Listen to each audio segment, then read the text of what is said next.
Hello everyone, कैसे हैं आप सब। स्वागत है आपका मेरे यूट्यूब चैनल कॉमर्स वाले में। अगर आपने भी ड्रीम इलेवन, रमी कल्चर या फिर जंगली रमी से कुछ जीता है, ठीक है, या फिर किसी अदर गेमिंग शो से आपने कुछ जीता है, तो आपको नॉर्मली टीडीएस डिडक्ट करके ही पेमेंट मिलता है।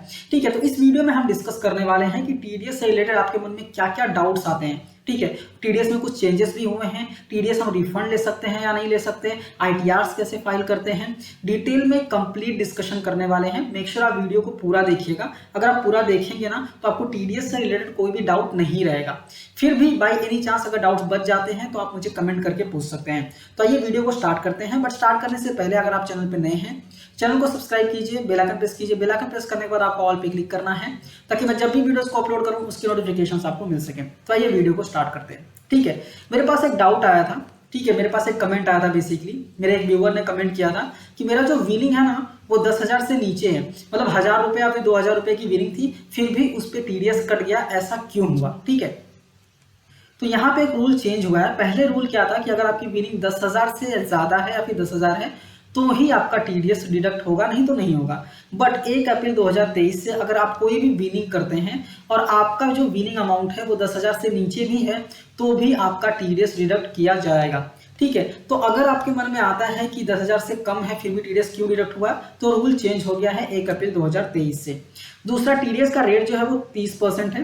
बट कुछ कुछ कंपनीज ऐसी होती है जो 30% डिडक्ट करती हैं, कुछ कुछ ऐसी होती है जो 31.2% डिडक्ट करती हैं। 31.2% क्यों करती हैं? क्योंकि अगर आप आईटीआर फाइल करते हैं तो आपको पता होगा कि 4% जो है वो सेस पे करना पड़ता है। तो कंपनीज क्या करती हैं, 30% का 4% लेके ऐड करके 31.2% जो है वो टीडीएस डिडक्ट कर लेती हैं। क्योंकि अगर आपका विनिंग अमाउंट बड़ा है और आप रिटर्न फाइल करने जाते हैं तो आपको 4% का सेस एक्स्ट्रा पे करने के लिए आ जाता है। ठीक है, इसलिए कुछ कुछ कंपनीज जो होती है वो 31.2% टीडीएस डिडक्ट करके डिपॉजिट कर देती हैं।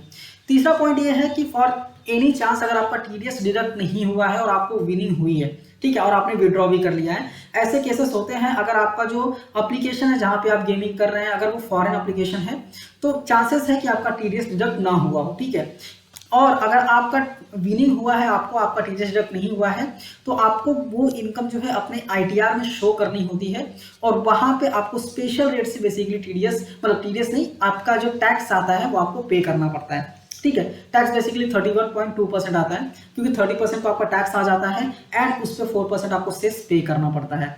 अगर आपका टीडीएस डिडक्ट होता है तो वो जो टीडीएस है वो आपके 26 ईयर्स और एआईएस में शो करता है।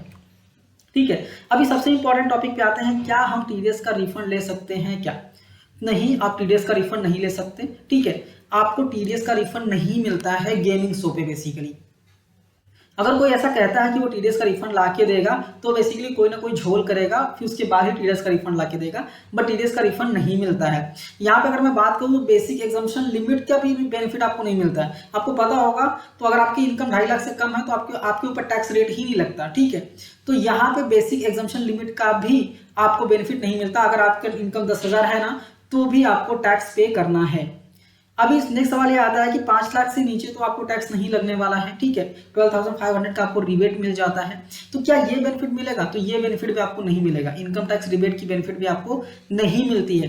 कुछ लोग ऐसा करते हैं कि 5 लाख से नीचे अगर इनकम है तो 12,500 तक का रिबेट मिल जाएगा और 12,500 तक का रिफंड आपको मिल जाएगा, ऐसा बोलते हैं। बट ऐसा कुछ नहीं होता, आपको रिफंड नहीं मिलने वाला। ठीक है, आपको रिफंड नहीं क्लेम करना है। फिर कुछ लोगों का सवाल यह आता है कि कुछ पर्सन्स जो है ना वो रिफंड क्लेम करते हैं, तो क्या ये सही है? क्योंकि मेरे पास हमेशा कमेंट आता है कि सर रिफंड कुछ लोगों ने क्लेम किया है, तो क्या ये सही है? क्या तो ये बिल्कुल सही नहीं है, एब्सोल्युटली रॉन्ग है। आप क्लेम नहीं कर सकते, रूल बोलता है आप क्लेम नहीं कर सकते। ठीक है, अगर आप झोल करके क्लेम करेंगे तो बाद में आपको प्रॉब्लम हो जाती है। ये जो इनकम, ये स्पेशल रेट इनकम है। कुछ लोग कैसे रिफंड क्लेम करते हैं, कुछ लोग क्या करते हैं, अदर सोर्स इनकम दिखा देते हैं नॉर्मल रेट से और आईटीआर 1 फाइल कर देते हैं और क्या करते हैं, टीडीएस का रिफंड ले लेते हैं, बट नहीं मिलता है। आपको ऐसी गलती नहीं करनी है। कुछ लोग तो हद कर देते हैं, पता है क्या करते हैं, वो लोग इसको बिजनेस इनकम दिखा देते हैं, 44 AD में डाल देते हैं, बिजनेस इनकम दिखा के रिफंड क्लेम कर लेते हैं। तो ये भी आपको नहीं करना है। स्पेशल रेट इनकम होता है, नॉर्मल रेट इनकम ये नहीं होता है। ठीक है, भाई एनी चांस आपने रिफंड क्लेम कर लिया, आपको रिफंड आ भी गया, ठीक है, आने के बाद अगर असेसिंग ऑफिसर ने आपका आईटीआर एसेस किया, ठीक है, और उसको पता लगा कि आपने ये गड़बड़ी की है, तो वो आप पे पेनल्टी भी इंपोज करेगा और आपसे इंटरेस्ट भी चार्ज करेगा। तो बाद में, अभी तो आप रिफंड ले लेंगे, बट बाद में आपको ज़्यादा पेनल्टी या फिर इंटरेस्ट पे करने के लिए आ सकता है। तो ऐसी गलती नहीं करना है आपको, आपका इनकम टैक्स रिफंड नहीं मिलता है गेमिंग के केस में, विनिंग्स के केस में। आई होप आपको क्लियरली समझ में आ गया होगा। आपको कोई भी डाउट रहेगा तो मुझे कमेंट करके पूछ सकते हैं। ये वीडियो अच्छी लगी है तो लाइक कीजिए, अपने दोस्तों के साथ भी शेयर कीजिए, और ऐसी ही वीडियोस को देखने के लिए चैनल को सब्सक्राइब करना मत भूलिए। मिलते हैं नेक्स्ट वीडियो में। Thank you for watching and all the best.